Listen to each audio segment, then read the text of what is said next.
Good afternoon to friends, myself Darshit Guyani. बायोलाइफ biology में आप सबका स्वागत है। Chapter number 11 12th standard NCERT के अंदर हम चैप्टर नंबर 11 पढ़ रहे थे। चैप्टर नंबर 11 के अंदर लास्ट हमने जेनेटिक इंजीनियरिंग और डिजाइडेबल जो जीन्स है उसका जो मोड ऑफ एक्शन, जो पूरा प्रिंसिपल है, किस तरह से डीएनए डिजाइड जीन्स हम बना सकते हैं, उसकी बात की। उसके बाद हम डिजायरेबल जीन्स बनाने के लिए कौन कौन से टूल यूज कर रहे हैं। जैसे कि लास्ट टाइम हमने देखा था कोई रेस्ट्रिक्शन एंजाइम्स था, उसको हमने मॉलिक्यूलर सीजर्स भी कहा था। उसके बाद बहुत सारे वेक्टर्स थे, उसके बाद बहुत सारे अदर एंजाइम्स थे, उसके बाद होस्ट ऑर्गेनिजम्स थे जो उसके अंदर उन सब की हेल्प से हम एक डिजाइडेबल जीन्स, एक नया डीएनए बना सकते हैं। उसको हमने नाम दिया था आरडीएनए, रिकॉम्बिनेट डीएनए। तो let's we will be start कि पर्टिकुलर ये जो सारे टूल्स है, जैसे कि टूल्स ऑफ आरडीएनए टेक्नोलॉजी, तो कौन कौन से टूल्स यूज होते हैं, उसके बाद उस टूल्स की डिटेल देखनी है। तो फर्स्ट आज हम स्टडी करने वाले हैं बायोटेक्नोलॉजी प्रिंसिपल्स एंड उसकी प्रोसीजर्स, उसके अंदर tools of recombination technology. Recombination technology के अंदर कौन कौन से टूल्स हमें यूज करने हैं उसकी बात हम करने वाले हैं। कि कोई नया डीएनए बनाना है तो उसके लिए हमें पर्टिकुलर कौन कौन से टूल्स चाहिए। जैसे कि कोई प्रोसीजर करने के लिए हमें कोई पर्टिकुलर टूल्स चाहिए। इसी तरह से यहाँ पे चार्ट दिया है, आप देख सकते हैं। This is a human cell, this is a bacterial cell, plasmid is a vector. इसको हमने रिमूव किया, उसके बाद उसमें से पर्टिकुलर स्ट्रेन को हमने कट किया। तो कट करने के लिए पहला टूल्स था हमारा रिस्ट्रिक्शन एंजाइम। तो ये रिस्ट्रिक्शन एंजाइम्स हमने उस पर्टिकुलर पार्ट को कट किया। उसके बाद ह्यूमन सेल में से पर्टिकुलर जो जीन्स था, उसके अंदर के जो जीन्स थे उसको पर्टिकुलर साइज की, मतलब उसके जो पर्टिकुलर हार्मोन, मतलब ग्रोथ, ह्यूमन बॉडी के अंदर हार्मोन का ग्रोथ होने के लिए रिस्पॉन्सिबल जो जीन्स है, उसके अंदर से उसके जो पर्टिकुलर टाइप था वहां से उसको कट किया। यहाँ पे भी रिस्ट्रिक्शन एंजाइम चाहिए। उसके बाद ये जो पूरा पार्ट है जो कट किया हुआ ह्यूमन सेल का, जो फंक्शन है उसका ग्रोथ हार्मोन को इंक्रीज करना, तो उसके साथ यहाँ पे प्लाज्मिड है हमारा जो वेक्टर है, उसको साथ जोड़ दिया और हमने नया डीएनए बना दिया। तो जोड़ने के लिए इस ट्रिकी हैंड, इस पार्ट को यहाँ पे और इस पार्ट को यहाँ पे जोड़ने के लिए हमें लाइगेज एंजाइम्स चाहिए। तो लाइगेज की पूरी डिटेल देखनी है। उसके बाद तीसरा हमारा टूल्स है कि हमारा एक वेक्टर, मतलब एज अ प्लाज्मिड, ये जो प्लाज्मिड था उस प्लाज्मिड की हेल्प से हमने एक नया डीएनए बनाया। जैसे कि हमारा जो ग्रोथ हार्मोन था उसका डीएनए और के प्लाज्मिड का डीएनए ज्वाइन कर दिया। और प्लाज्मिड एज अ वेक्टर क्यों यूज होता है, क्योंकि वो अपने आप ही रिप्रोड्यूस हो सकता है, उसको कोई क्रोमोसोम का पार्ट होने की जरूरत नहीं। उसके बाद इसको मतलब ये जो पूरा हमारा रिकॉम्बिनेट नया डीएनए है उसकी मल्टीपल कॉपी बनाने के लिए क्लोनिंग होनी जरूरी है। तो क्लोनिंग के लिए हमें पर्टिकुलर एक होस्ट चाहिए। तो होस्ट की बॉडी के अंदर हमने इंजेक्ट करवाया। तो इतने सारे टूल्स है। उसके अंदर फर्स्ट हमारा रिकॉम्बिनेशन टेक्नोलॉजी, मतलब यहाँ तक ही हम बात करें कि आरडीएनए नया डीएनए बनाने के लिए हमारे पास फर्स्ट टूल्स है वो था आरडीएनए, मतलब फर्स्ट टूल था वो था हमारा रेस्ट्रिक्शन एंजाइम। हम किस तरह से डीएनए को कट कर सकते हैं, पूरी प्रोसेस आई होप का आपको समझ में आ गई है। या फिर से मैं बता देता हूँ कि किस तरह से हम नया डीएनए, डिजाइडेबल डीएनए बना सकते हैं। जैसे कि ह्यूमन का एक सेल है, उसके अंदर से हमने जीन्स निकाला। उस जीन का नाम था jeans of human growth hormone. ये जीन से वो ह्यूमन ग्रोथ के हार्मोन के लिए पर्टिकुलरली रिस्पॉन्सिबल है, ठीक है। उसके बाद इस जीन को पर्टिकुलर साइड में से कट करना है। उसके बाद प्लाज्मिड जो हमारा बैक्टीरियल डीएनए था उसको रिमूव करना है, उसको पर्टिकुलर साइज पर्टिकुलर जगह से कट करना है, use of enzyme, restriction enzyme. उसके बाद उन दोनों को जोड़ना है और जोड़ने के बाद एक नया डीएनए मिलता है। और इस डीएनए के पास अब ऐसी कैपेसिटी है कि अब ये डीएनए है उसके पास कौन सी कैपेसिटी आएगी, gene of human growth hormone. Human का जैसे ग्रोथ होता है, मल्टीप्लाई होता है, ह्यूमन के पास जो ग्रोथ हार्मोन था वो ग्रोथ हार्मोन हमारे पास हमारे एक डिजायर्ड डीएनए के पास आ गया। अब ये डीएनए जहाँ पे भी आप एंटर करोगे उसका ग्रोथ है, मतलब आप हम बहुत सारी इंजेक्शन, बहुत सारे ऐसी दवाइयाँ देखते हैं कि जिसके अंदर वो हमें लेने से ग्रोथ बढ़ जाता है, ग्रोथ इंक्रीज हो जाते हैं। तो एक ग्रोथ हार्मोन है, मतलब एक ग्रोथ हार्मोन का पर्टिकुलर डीएनए है, वो ग्रोथ इंक्रीज करेगा। अब यही जो डीएनए है उसको आपको मल्टीपल कॉपी करवाने के लिए कोई होस्ट के अंदर डालना है, जिसकी हेल्प से ये जो हमारा डिजाइडेबल डीएनए है वो रेप्लिकेट होगा। और रेप्लिकेट क्यों होगा कि प्लाज्मिड डीएनए की एक स्पेसिफिक कैरेक्टरिस्टिक है कि उसको रेप्लिकेट होने के लिए कोई भी क्रोमोसोम का पार्ट होना जरूरी नहीं है। That is a most important thing, ये बहुत इंपॉर्टेंट थिंग है। इसी वजह से हम प्लाज्मिड को यूज कर सकते हैं। इसकी वजह यही है कि हम एज अ वेक्टर, हमें नया डीएनए बनाने के लिए हम प्लाज्मिड को यूज कर सकते हैं। तो ये पूरी नया डीएनए बनाने की टेक्नोलॉजी थी। उसके अंदर हम आरडीएनए किस तरह से एंजाइम्स, रेस्ट्रिक्शन एंजाइम यूज कर सकते हैं, किस तरह से लाइगेज यूज कर सकते हैं दोनों डीएनए को जोड़ने के लिए। उसके बाद किस तरह से वेक्टर्स लाइक आप देख सकते हैं प्लाज्मिड, उसके बाद किस तरह के होस्ट यूज कर सकते हैं। तो tools of recombinant DNA technology के अंदर हमें फर्स्ट तो रेस्ट्रिक्शन एंजाइम्स, उसके बाद पॉलीमरेज एंजाइम्स, तीसरा है लाइगेज, चौथा है वेक्टर एंड लास्ट है फिफ्थ नंबर का होस्ट ऑफ ऑर्गेनिजम्स। तो let's we will be study first. हम देखने वाले हैं रेस्ट्रिक्शन एंजाइम्स। फर्स्ट हम देखने वाले हैं रेस्ट्रिक्शन एंजाइम्स। तो रेस्ट्रिक्शन एंजाइम्स इस तरह का एंजाइम्स जो डीएनए को कट करता है। इस तरह का एंजाइम फर्स्ट टाइम किसने आइडेंटिफाई किया? तो in the year 1963 the two enzyme responsible for restriction the growth of bacteriophage in a E. coli were isolated. E. coli जो बैक्टीरियाज है, सपोज E. coli है, तो E. coli के अंदर जो बैक्टीरियोफाज मतलब जो बैक्टीरियल सेल है, बैक्टीरियल वायरस है। बैक्टीरियोफाज मतलब जो क्या है? बैक्टीरियल वायरस, बैक्टीरिया के अंदर एंटर हुआ है वो वायरस। तो इस वायरस की अगेंस्ट में, इस वायरस को किल करने के लिए इशेरिशिया कोलाई के अंदर दो एंजाइम्स थे, वो रिस्पॉन्सिबल थे मतलब इस वायरस का जो डीएनए है, आरएनए है, उसको डिस्ट्रॉय करने के लिए कट कर देते थे। जैसे कि मैं आपको बता दूं कि ये पूरा वायरस का डीएनए और वायरस का आरएनए है। 11th के अंदर हम चैप्टर नंबर 2 वायरस विरोइड्स पढ़ गए हैं। कोई पर्टिकुलरली इन्फेक्टेड वायरस है, उसका डीएनए है, वो आरएनए है। वो आरएनए रेप्लिकेट होता है, उसकी पूरी चेन होती है रेप्लिकेट। बट इकोलाई के अंदर ऐसा कुछ केमिकल था, ऐसे कुछ एंजाइम्स थे, वो रेप्लिकेट हुए हुए जो डीएनए है उसको छोटे छोटे टुकड़े में डिवाइड कर देता है। इसके डीएनए को छोटे टुकड़े में डिवाइड कर देता। अब डीएनए टुकड़ों में डिवाइड हो गया, फ्रेगमेंट पड़ गया, मतलब वो फिर से अब रेप्लिकेट नहीं हो सकता, तो रेप्लिकेशन प्रोसेस को स्टॉप कर देता है। ऐसा इकोलाई में देखा गया। तो बैक्टीरियोफाज का जो ग्रोथ था उसको स्टॉप करने के लिए इकोलाई के पास ऐसे एंजाइम्स थे। उसके बाद उस एंजाइम्स को रिमूव किया और पर्टिकुलरली उसकी स्टडी हुई और पता चला कि ये जो एंजाइम्स है, ये जो केमिकल्स है, वो पर्टिकुलरली कोई भी जेनेटिक मटेरियल है, कोई भी डीएनए, कोई भी आरएनए है, उसको कट कर सकता है। कट मतलब as a scissor, molecular scissor, as a कातर आप यूज कर सकते हैं। कोई भी चीज कट करने के लिए आप यूज कर सकते हैं, ऐसे ही आप इसको भी यूज कर सकते हैं। तो दैट इज इम्पोर्टेंट। अब इसका यूज हमारे साइंटिस्ट ने कहाँ पे किया? डिजाइन डीएनए बनाने के लिए। अब आपको पता है कि ये जो एंजाइम्स है वो डीएनए को कट करता है। तो हमारे पास डीएनए को कट करने के लिए कोई चीज नहीं थी। जैसे कि हमारे पास एक डीएनए तो था, ये डीएनए तो था, बट इस डीएनए में से हमें पर्टिकुलर कोई पार्ट रिमूव करके उसके साथ नया पार्ट जोड़ने के लिए यहाँ पे तो पर्टिकुलर कोई पार्ट को कट करना पड़ेगा। तो कट करने के लिए कोई चीज नहीं थी, तो अब हमें मिल गई और इसको हमने नाम दिया रेस्ट्रिक्शन एंडोन्यूक्लियस। उसको हमने नाम दिया restriction endonuclease. On the one of the add methyl group to DNA will to either cut DNA। जैसे मैं आपको बता दूं कि डीएनए है, उसके अंदर कोई मिथाइल ग्रुप एंटर होता है, डीएनए कट हो जाता है। मिथाइल ग्रुप एंटर होता है, डीएनए कट हो जाता है। ऐसी कैरेक्टरिस्टिक थी हमारी रिस्ट्रिक्शन एंजाइम्स की। The latter was called as a restriction endonuclease. इसका नाम उसके बाद आगे नाम दिया गया, उसको नाम दिया restriction endonuclease.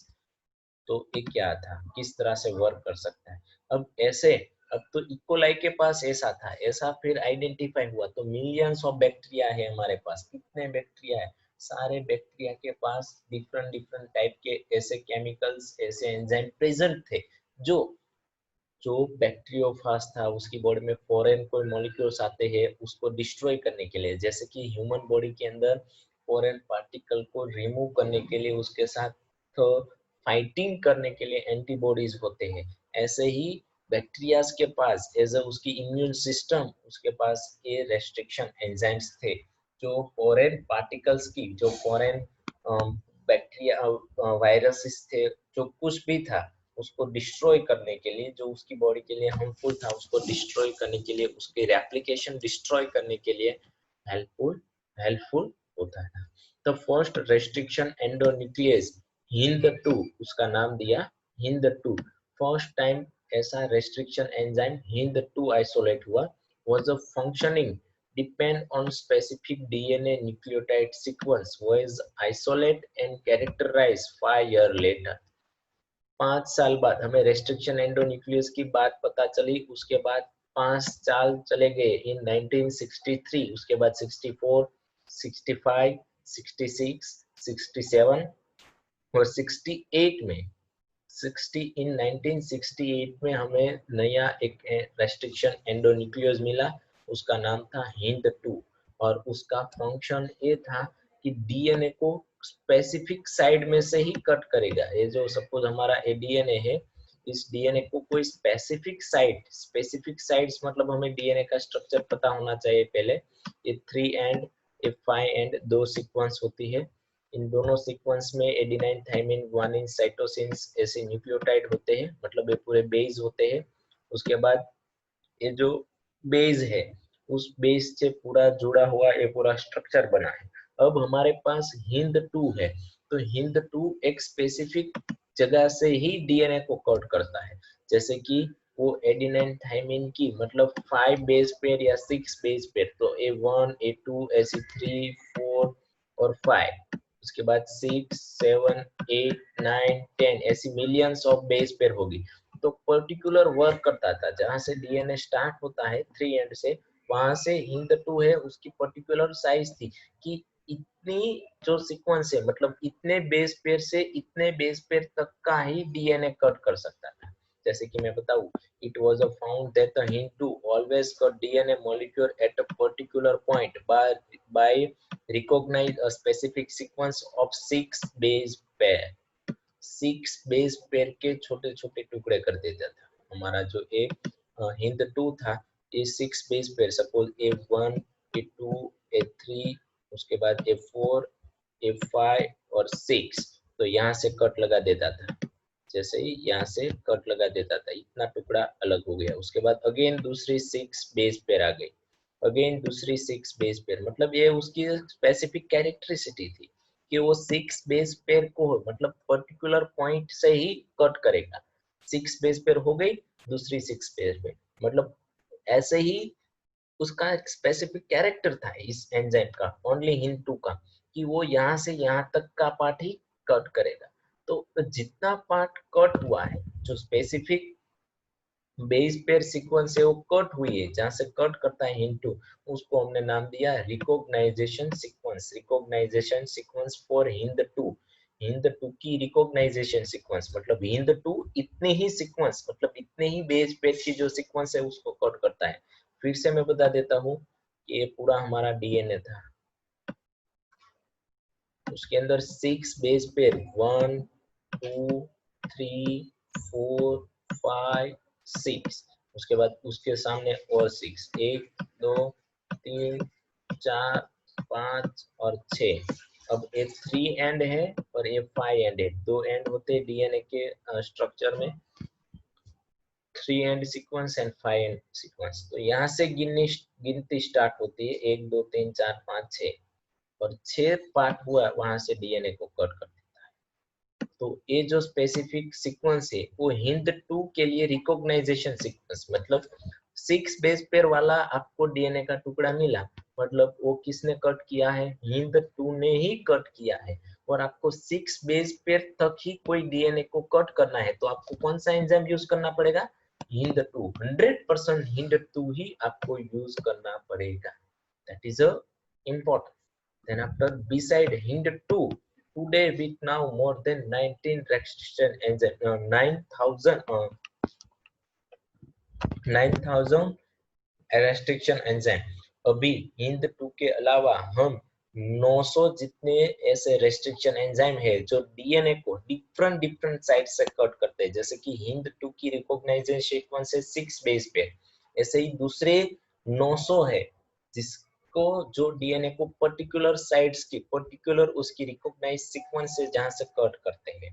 Then after have been isolate from 230 strain of bacteria. ऐसे 900 जितने रेस्ट्रिक्शन एंजाइम हमें किसमें से मिले?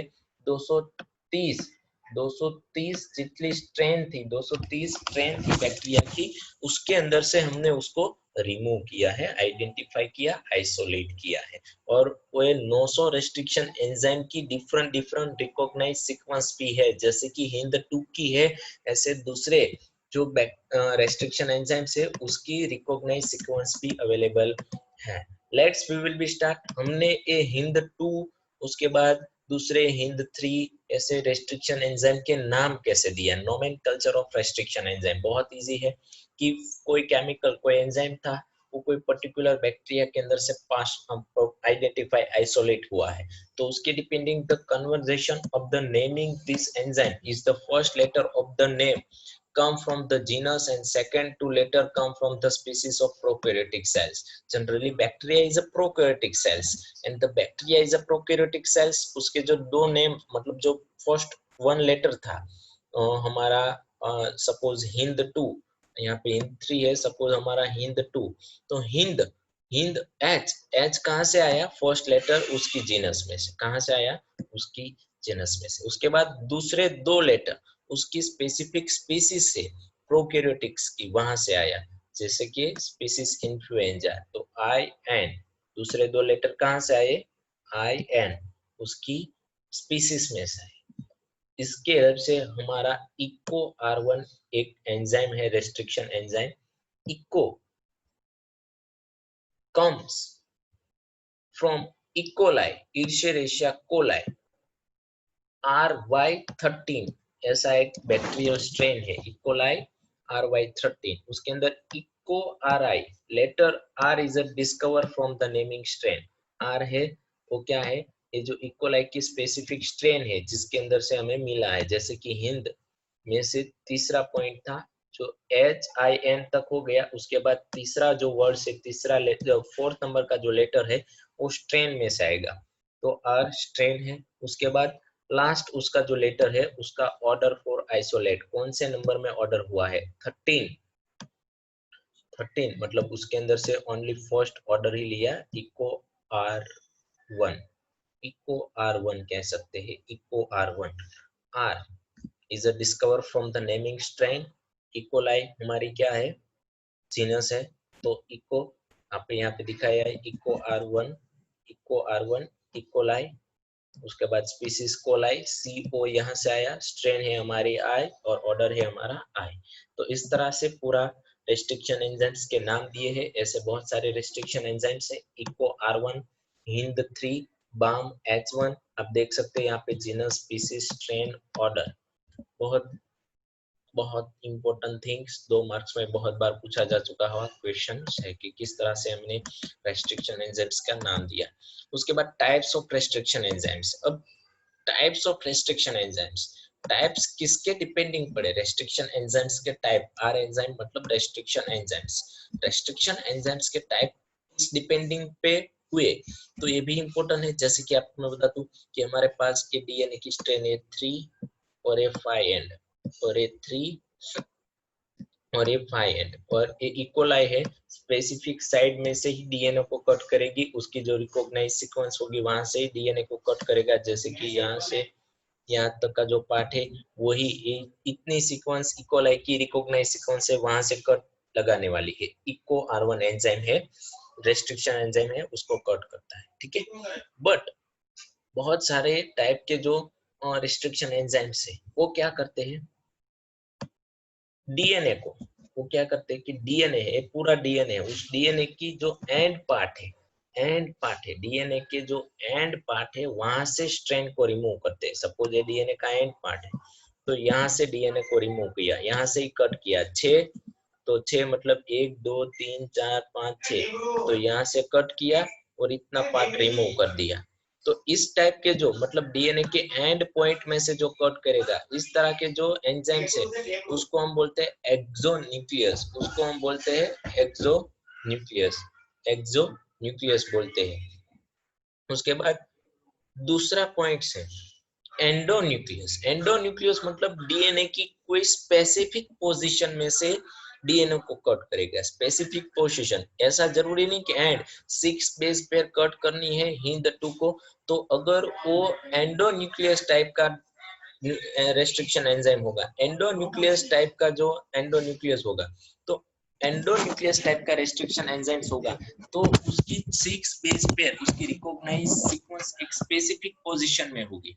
जैसे कि आप देख सकते हैं इको R1 है, वो एंडोन्यूक्लियस है, बीच में से स्पेसिफिक सीक्वेंस को उसकी रिकॉग्नाइज सीक्वेंस है कि यहाँ से यहाँ तक का ही कटिंग लगाता है, यहाँ से यहाँ तक का भी, यहाँ से यहाँ तक का ही कटिंग कट करता है, मतलब इतना ही कटिंग यहाँ से यहाँ तक का ही कट होता है, और उसको बोलते हैं एंडोन्यूक्लियस। कोई स्पेसिफिक जगह से ही उसकी जो रिकॉग्नाइज सीक्वेंस वो स्पेसिफिक होगी, और एक्सोन्यूक्लियस उसकी रिकॉग्नाइज सीक्वेंस स्पेसिफिक होगी, बट वो डीएनए को बीच से नहीं, बट उसके जो एंड है डीएनए के वहां से कट लगाएगा। तो दो टाइप से एक्सोन्यूक्लियस और endonuclease.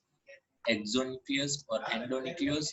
Exonuclease remove nucleotide from the end of the DNA, and endonuclease and मतलब बीच में, एक्सो मतलब बाहर से, endonucleus make a cut at a specific position with the DNA. Then after each restriction endonucleus function by inspecting the length of the DNA sequence of a endonucleus and exonucleus वो किस तरह से work करते हैं, किस तरह से उसकी मोड ऑफ एक्शन है। तो each restriction endonucleus function by the inspecting the length of DNA sequence once it find its specific recognized sequence। पहले तो क्या करता है, अपनी जो स्पेसिफिक रिकॉग्नाइज सीक्वेंस है उसको पूरे डीएनए में से फाइंड करता है, ठीक है। Then after it will be bind to the DNA and cut each 2 strand of the double helix and specific point in their sugar phosphate back bonds. Specific उसने जैसे कि इको आर आई था, एंडोन्यूक्लियस है, उसने पहले अपनी स्पेसिफिक साइड देख ली, तो इतनी साइड है, यहाँ से इसमें से उसको कट करना है। अब उसकी रिकॉग्नाइज सीक्वेंस उसने फाइंड कर ली, उसके बाद रिकॉग्नाइज सीक्वेंस फाइंड करने के बाद वो बाइंड हो गया। आपको पता है adenine thymine, adenine guanine, cytosine guanine, वो स्पेसिफिक शुगर फॉस्फेट बॉन्ड से जॉइंट हुए हैं, मतलब ये पूरा शुगर और फॉस्फेट का बना हुआ है। वो पूरी जो हमारी स्ट्रेन है वो किसकी बने हैं, शुगर और फॉस्फेट की बनी हुई है। ये 3 और 4 स्ट्रेन है हमारी फॉस्फेट, शुगर फॉस्फेट की बनी है।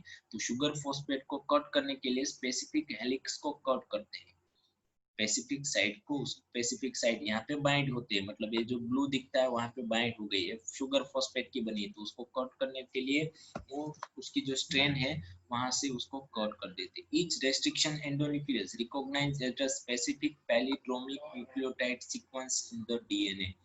Each restriction endonucleus recognized as a specific palindromic nucleotide sequence in the DNA. What is a palindromic? एक नया वर्ड आया कि palindromic क्या है, palindromic nucleotide sequence क्या है डीएनए के अंदर। तो लेट्स वी विल स्टार्ट।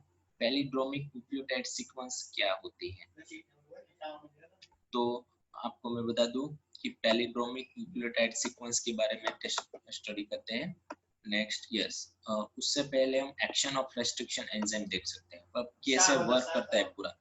तो ये पूरा एक वेक्टर डीएनए है, जैसे कि प्लाज्मिड डीएनए हो, कोई भी डीएनए हो, इसके पूरे न्यूक्लियोटाइड बेस है, आप ओपन करके देखें तो आपको दिखेगा। उसके बाद इको R1 है, उसकी रिकॉग्नाइज सीक्वेंस हमें पता है कि वो यहाँ से लेके, मतलब यहाँ से पहली सीक्वेंस छोड़ देगा, यहाँ से भी पहली जो बेस पेयर उस छोड़ देगा, और यहाँ से लेके यहाँ तक उसको इस तरह से पूरा कट लगाने वाला है, ठीक है। इस तरह से पूरा कट लगाने वाला है, कट लगा दिया। ऐसे ही फॉरेन डीएनए जिसके साथ हमें जोड़ना है, वो फॉरेन डीएनए, उसको वहां से सेम इको R1 की हेल्प से हम कट करते हैं, तो ये भी हमारा यहाँ से कट होगा। आप देख सकते हैं कि एक यहाँ से रह जाती है, उसके बाद यहाँ से इस तरह से कुछ कट होता है यहाँ से,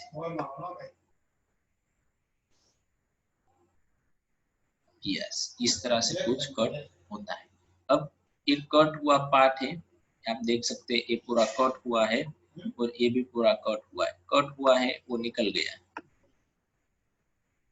रिमूव कर दिया, ये पूरा पार्ट हमने रिमूव कर दिया। अब ये हमारा एंड है, उसके बाद एक ए एंड है हमारा डीएनए का, तो इन दोनों एंड को हमने नाम दिया स्ट्रीकी एंड, उसको हम नाम देते हैं स्ट्रीकी एंड। अब हमें पता है कि पैलिड्रोमिक सीक्वेंस ही जॉइंट होगी, पैलिड्रोमिक सीक्वेंस मतलब ए स्ट्रीकी एंड और ए स्ट्रीकी एंड, दोनों स्ट्रीकी एंड है और एक अपोजिट आएगी। पैलिड्रोमिक्स मतलब ये जो टी है तो उसके अपोजिट एडेनाइन ही आना चाहिए, आप देख सकते हैं। उसके बाद टी है तो उसके अपोजिट एडेनाइन, ए है तो उसको अपोजिट थाइमिन, थाइमिन। अगर ये जो न्यूक्लियोटाइड है उसके बेस चेंज हो गए तो ये हमारा जो दो डीएनए के फ्रेगमेंट है वो स्ट्रीकी एंड से ज्वाइंट नहीं होंगे। सो अगर आपने ऐसा किया कि वेक्टर डीएनए को इको R1 की हेल्प से कट किया और फॉरेन डीएनए को आपने हिंद 2 की हेल्प से कट किया, तो हिंद 2 की रिकॉग्नाइज सीक्वेंस अलग होती है कि कुछ अलग साइड से वो डीएनए को कट करता है, और वेक्टर इको R1 की रिकॉग्नाइज सीक्वेंस डिफरेंट होती है, तो वो डिफरेंट साइड से कट करेगा। तो क्या होगा कि दो डीएनए के फ्रेगमेंट को आपको ज्वाइंट करना है तो ज्वाइंट पॉसिबल नहीं होगा, क्योंकि आपको पता है कि डीएनए के अंदर एडेनाइन के साथ ही थाइमिन ज्वाइंट होता है और ग्वानिन के साथ ही साइटोसिन है वो ज्वाइंट होता है। तो एक पूरी प्रोसेस है और ऐसे हमें एक नया डीएनए बन मिलता है फॉरेन और हमारा वेक्टर डीएनए ज्वाइंट होके रिकॉम्बिनेट नया डीएनए मिलता है।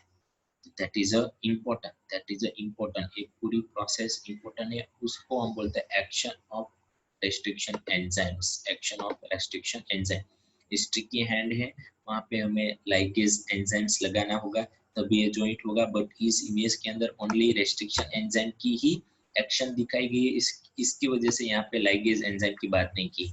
उसके बाद व्हाट इज अ पैलिड्रोमिक सीक्वेंस, बहुत इजी है पैलिड्रोमिक सीक्वेंस। आपको मैं बता दूं कि आप कोई वर्ड पढ़ते हैं मलयालम, तो आप दोनों टाइप्स से, जैसे कि पीछे से स्टार्ट करें तो भी आपको मलयालम ही दिखेगा, आगे से स्टार्ट करें तो भी आपको मलयालम ही दिखेगा। तो ऐसा ही सीक्वेंस मतलब हमारा जो इको R1 है उसकी रिकॉग्नाइज सीक्वेंस क्या है, पैलिड्रोमिक। पैलिड्रोमिक मतलब वो ऐसे ही कट करता है आगे से पीछे से कि साइटोसिन तो साइटोसिन, थाइमिन तो थाइमिन, आगे से सेम पीछे से भी सेम, आप देख सकते हैं। उसके बाद थाइमिन थाइमिन, एडेनाइन तो adenine, adenine adenine, guanine guanine, यहाँ से वो कट लगाता है, जिसके हेल्प से क्या होगा कि जो दो डीएनए के स्टिकी एंड को ज्वाइंट करना है वो अच्छे से ज्वाइंट हो सकता है। तो इस तरह का मतलब पैलिड्रोमिक मतलब जो भी सीक्वेंस को आप दोनों तरफ से देख सकते हैं उसको हम बोलते हैं पैलिड्रोमिक। उसके बाद यहाँ पे एंजाइम ऑफ डीएनए लाइगेज, उसकी बात की है, आप देख सकते हैं डीएनए लाइगेज। डीएनए लाइगेज का क्या काम क्या फंक्शन है, जो एक सीक्वेंस है पैलिड्रोमिक सीक्वेंस है उसके जो स्टिकी एंड थे उस स्टिकी एंड की सपोज यहाँ पे स्टिकी एंड की भी डेफिनेशन दी है, स्टिकी एंड को ज्वाइंट करने के लिए क्या यूज होता है, DNA ligase enzyme as a enzyme ये यूज होता है, तभी हमारे जो दोनों स्टिकी एंड थे वो ज्वाइंट हो पाएंगे। उसके बाद नेक्स्ट बात करें, यहाँ पैलिड्रोमिक सीक्वेंस दिखाएगी, आप देख सकते हैं ये तो ए, यही सीक्वेंस को उल्टी कर दे सी टी टी ए जी, इसको उल्टा कर दे तो उसका उल्टा यहाँ पे जी ए टी टी सी, तो आप डबल स्टैंडर्ड डीएनए देख सकते हैं। तो ऐसी कोई सीक्वेंस है उसको हम बोलते हैं पैलिड्रोमिक, आगे से और पीछे से पढ़ने में सेम आइडेंटिकली सेम होगी, both strand 5 days and 3 both strand is a identical same. Then after actual process अब ligase restriction enzymes और host सबको यूज करके ये पूरी रिकॉम्बिनेंट डीएनए टेक्नोलॉजी के हेल्प से एक डिजायर्ड डीएनए बनाने की इमेजेस दिखाई गई है। There is a foreign DNA, इसके पास ऐसा कुछ कैरेक्टर है जिस कैरेक्टर को हमें दूसरे डीएनए के साथ इंक्लूड करके हमें होस्ट के अंदर ऐसे कैरेक्टर आइडेंटिफाई करवाने हैं।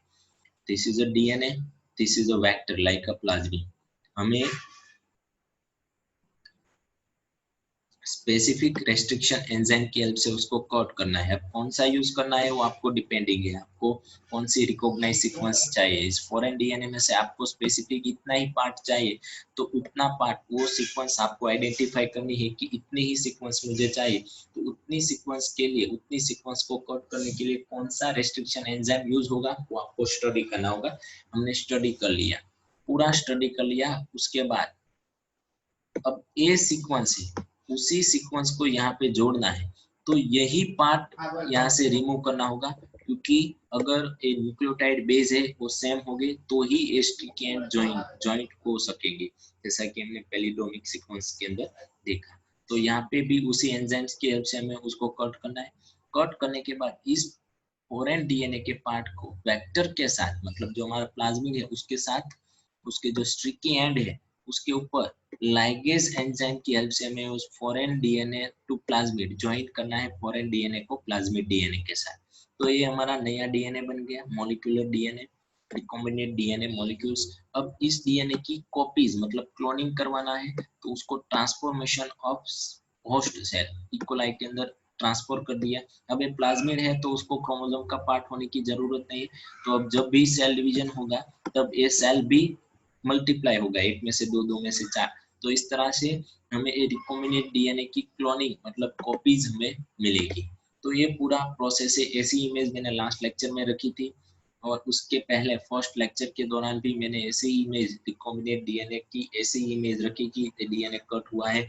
आप जब भी लाइगेज का फंक्शन, रेस्ट्रिक्शन एंजाइम का फंक्शन, स्टिकी एंड क्या होता है, मतलब स्टिकी एंड मतलब जो कट डीएनए कट हुआ है उसके जो एंड है उसको हम बोलते हैं स्टिकी एंड। तो ये सब आपको पता चलेगा, तभी आपको ये पूरी प्रोसेस अंडरस्टैंड होगी कि इमेज क्या आइडेंटिफाई करती है। इसी इमेज के अंदर पूरी रिकॉम्बिनेंट टेक्नोलॉजी का प्रिंसिपल है। उसके बाद अब मेन पॉइंट आया separation and isolation of DNA fragment. Suppose चलो हमने बता दिया कि कई कई को क्वेश्चन होता है कि ये फॉरेन डीएनए था, ये प्लाज्मिड था, इन दोनों को ज्वाइन करके हमने नया बनाया। तो हमारे पास एंजाइम है वो भी लिक्विड फॉर्म में है, डीएनए है वो भी लिक्विड फॉर्म में है, सब लिक्विड लिक्विड है। अब हमारे पास एक वायल है ऐसी टेस्ट ट्यूब सपोज आप ले लो, इस टेस्ट ट्यूब के अंदर फॉरेन डीएनए डाला, फॉरेन डीएनए को उसके अंदर एंजाइम डाला, फॉरेन डीएनए उसको रिस्ट्रिक्शन एंजाइम के हेल्प से कट किया।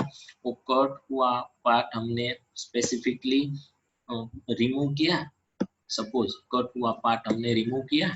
उसके बाद यहाँ पे आपने सेम प्रोसेस वेक्टर के अंदर की, ठीक है, उसको रिमूव कर दिया। अब मैं आपको बता दूं कि फॉरेन डीएनए के अंदर आपने रेस्ट्रिक्शन एंजाइम डाला, क्या गारंटी है कि रेस्ट्रिक्शन एंजाइम ने इस डीएनए के फ्रेगमेंट मतलब एक ही डीएनए को 3-4 टुकड़ों में डिवाइड कर दिया है, मतलब उसके टुकड़े कर दिए हैं स्पेसिफिक साइट्स। उसका प्रूफ क्या है? तो उसके प्रूफ के लिए हमें टेक्निक पढ़नी होगी, उसके प्रूफ के लिए हमें टेक्निक पढ़नी होगी separation of DNA, separation and isolation of DNA fragmentation. Suppose ये टेक्निक ऐसी है, बहुत इजी है, आपको इजीली अंडरस्टैंड हो जाएगी। सपोज हमें पता है कि डीएनए है उसके ऊपर नेगेटिव चार्ज होता है, डीएनए के ऊपर कैसा चार्ज है? नेगेटिव, ठीक है। तो हमें क्या करना है, इस पूरी प्रोसेस है जेल इलेक्ट्रोफोरेसिस नाम की, इस एक यूनिट है जिसके अंदर हमें पूरा एक जेल है जिसका नाम है अगारोस जेल। अगारोस जेल लेना है, ठीक है। अगारोस जेल के ऊपर ऐसे वॉल बना देने हैं, जैसे छोटे छोटे वॉल बनाना है, ठीक है, ऐसे वॉल बना दिए। अब इस वॉल के अंदर हमें एक कंट्रोल रखना है, कंट्रोल। इस वॉल के अंदर हमें जो फॉरेन डीएनए का जो अभी मतलब बिफोर ऐड रेस्ट्रिक्शन एंजाइम, हमने रेस्ट्रिक्शन एंजाइम ऐड नहीं किया, उसके पहले का जो सैंपल है बिफोर ऐड रेस्ट्रिक्शन एंजाइम, उसके सैंपल का 5 माइक्रो 10 माइक्रो इस वॉल के अंदर एंटर करवाना है। उसके बाद after added of restriction enzyme, उसके बाद दूसरा जो हमने रेस्ट्रिक्शन एंजाइम ऐड किया, उसके बाद जो टुकड़े हो गए, इस तरह का जो लिक्विड था उसको हमने दूसरे वॉल के अंदर एंटर करवाना है। इस वॉल का नाम रखना है टेस्ट वॉल, ठीक है। अब ये जो जेल है, उस जेल को हमें जो जेल है उस जेल को हमें एक इलेक्ट्रॉनिक यूनिट है उसके अंदर रखना है। इलेक्ट्रॉनिक यूनिट है उसके अंदर हमें रखना है, और इस इलेक्ट्रॉनिक यूनिट को एक तरफ जहाँ पे आपने डीएनए लोड किया है वहां पे आपको नेगेटिव चार्ज रखना है। उसके बाद यहाँ पे आपको पॉजिटिव चार्ज रखना है, जो बैटरी का पॉजिटिव और नेगेटिव चार्ज, और यहाँ से पावर सप्लाई देनी है। दिस इज पावर सप्लाई, ठीक है। अब क्या होगा कि पावर सप्लाई देते हैं, पावर सप्लाई पास आउट करते हैं, तो इसके अंदर हमने जो लोड किया है जो सैंपल, वो इस जेल के अंदर सेपरेट होने लगेगा। क्यों सेपरेट होगा? क्योंकि हमारे डीएनए के पास नेगेटिव चार्ज है, और जो नेगेटिव चार्ज है वो बैटरी के पॉजिटिव चार्ज है उसकी तरफ खींचा खींचा चला आता है। सो ये जो पूरा डीएनए था वो यहाँ पे खींचने के यहाँ से आ जाएगा, यहाँ पे इस तरह से आता है, ठीक है। तो अब ये फॉरेन डीएनए हमारा एक ही था, तो हमें यहाँ पे एक ही ऐसा पार्ट दिखेगा, एक ही डीएनए हमें यहाँ पे मिलेगा। और हमने टेस्ट के अंदर रेस्ट्रिक्शन एंजाइम डाल दिए तो 3 डीएनए बन गए। तो यहाँ पे हमें कितने ऐसे पार्ट दिखेंगे? 3। जो सबसे छोटा होगा वो सबसे आगे होगा। जैसे कि छोटा है मतलब उसका मॉलिक्यूलर वेट कम है, तो वो सबसे पहले सेपरेट होगा, उससे बड़ा उसके बाद, उससे बड़ा सबसे लास्ट आउट।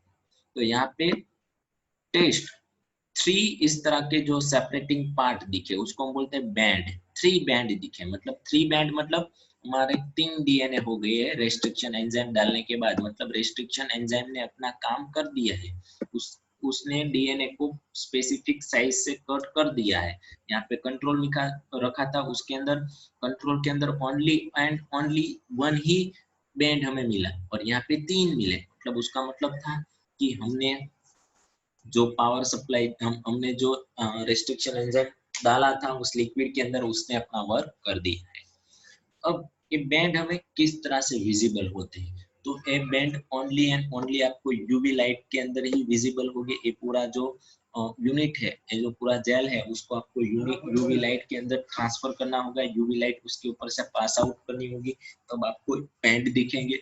उसके बाद ये जो फॉरेन डीएनए है वो लिक्विड फॉर्म में है, तो लिक्विड और ये हमारी अगारोस वो साथ मिक्स हो जाती है, और हमें पता कैसे चलेगा कि वो आगे सेपरेट होती है कि नहीं, आगे सेपरेट होती है कि नहीं।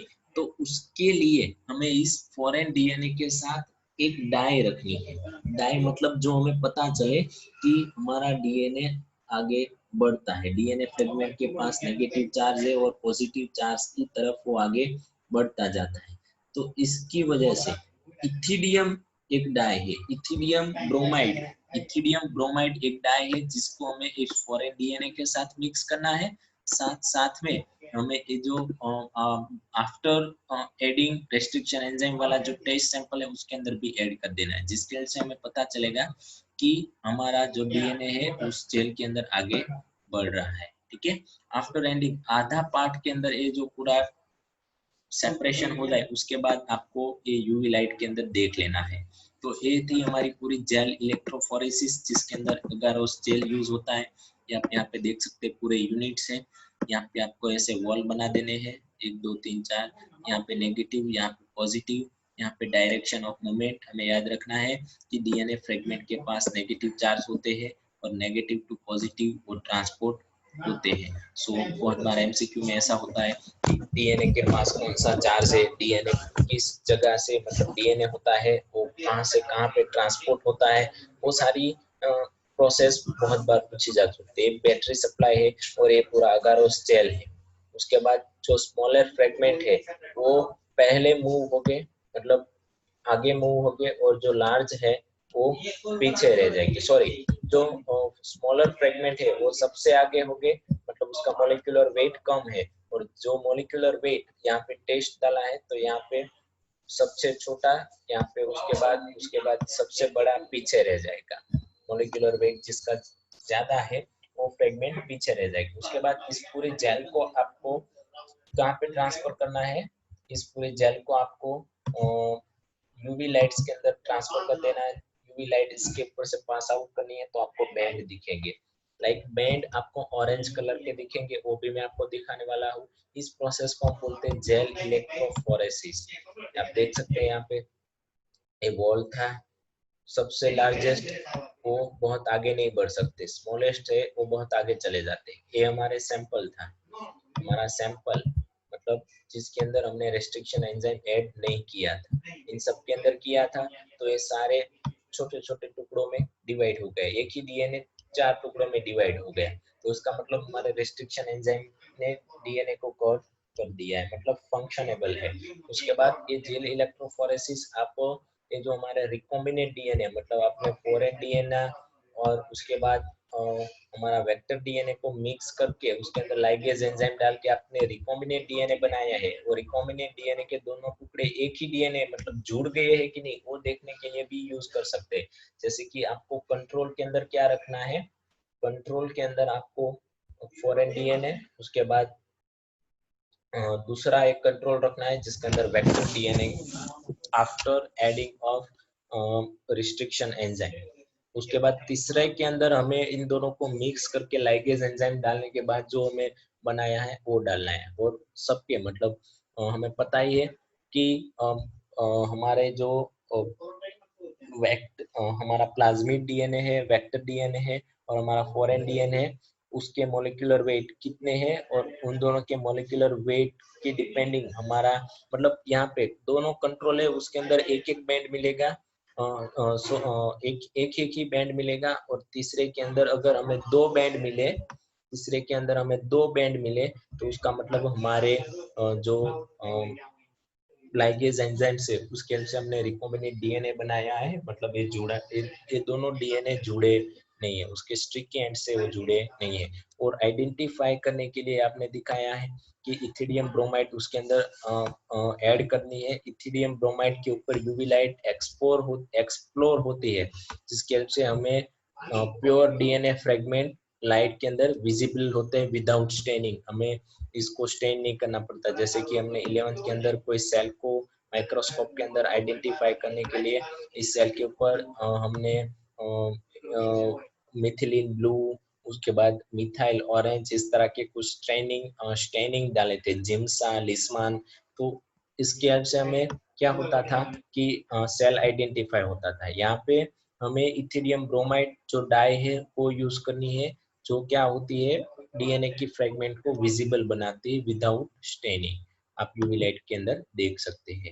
और ये इथिडियम ब्रोमाइड कार्सिनोजेनिक होती है। कार्सिनोजेनिक मतलब अगर आपकी स्किन पे बहुत बार लग गई तो आपकी स्किन का कैंसर, स्किन कैंसर मतलब आपकी स्किन के सेल को कैंसर सेल में कन्वर्ट कर देती है। That is a very very difficult process. तो यहाँ पे जेल इलेक्ट्रोफोरेसिस की ज्वाइनिंग और क्लोनिंग वेक्टर मतलब एप्लीकेशंस भी दी गई है। तो ये था पूरा हमारा रिकॉम्बिनेट टेक्नोलॉजी के टूल्स। उसके अंदर हमने देखा रिस्ट्रिक्शन एंजाइम्स और रिस्ट्रिक्शन एंजाइम ने वर्क किया है कि नहीं, उसके लिए जेल इलेक्ट्रोफोरेसिस।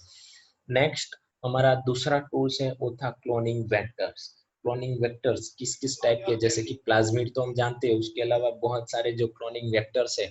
और क्लोनिंग वेक्टर के पास कौन कौन सी कैपेसिटी होनी चाहिए कि फर्स्ट कैपेसिटी हम जानते हैं कि ओरिजिन ऑफ रेप्लिकेशन, वो अपने आप ही रेप्लिकेट होना चाहिए तो ही वो एज अ वेक्टर यूज होगा, वरना एज अ वेक्टर वो यूज नहीं होगा। उसके अलावा भी सिलेक्टेबल मार्कर, क्लोनिंग साइट्स, उसकी बहुत सारी कॉपीज कन्वर्ट होनी चाहिए। ऐसी बहुत सारी प्रोसीजर है वो मतलब उसके कैरेक्टर है वो होने चाहिए। तो उसकी बात हम नेक्स्ट लेक्चर के अंदर करेंगे। Thank you very much.